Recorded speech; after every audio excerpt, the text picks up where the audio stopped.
I just would like to list 4 or 5 points why we believe here in Budapest, because after all we are now in Budapest, in this very historic setting. So why we believe here that Brexit should not be an option and should not be helpful and useful for my country, for Hungary. Now, number one, or even before number one, we would very much need the English sense of humor within the Union. That's a key point. Second, which is still the first one, I remember that also in the law firm where I was working, we always needed a language supervisor who could check our bad English and correct it so that it be fine. That we also need. Okay, one might say that the Irish could perhaps also do the job. Okay, I don't know, but anyway, we would prefer having English-speaking people with us. Now, the real number one is that we definitely need, and this is much more serious, diversity. So here in Central Europe, we believe that diversity is a core element of what we call European construction. It's a diversity of history, of traditions, of approaches, of mindsets, of law, legal techniques, and so on and so on. Also a diversity of interests, economically, geopolitically.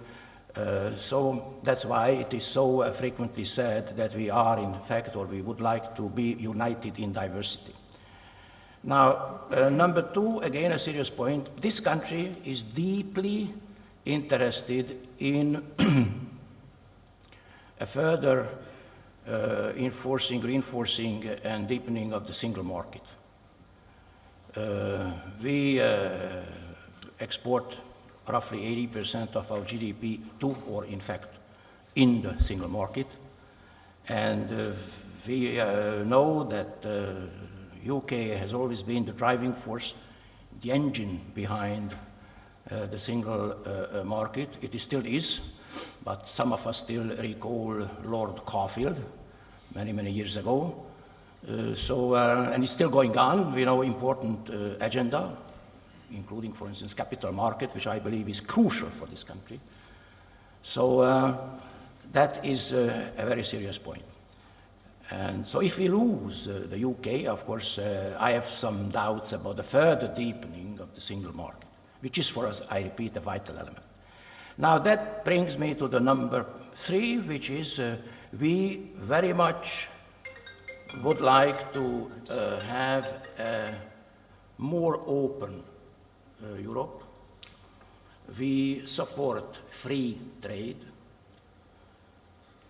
We know also that the engine and the driving force behind free trade, whether this is multilateral or bilateral or regional, is indeed the United Kingdom, together with some other member states.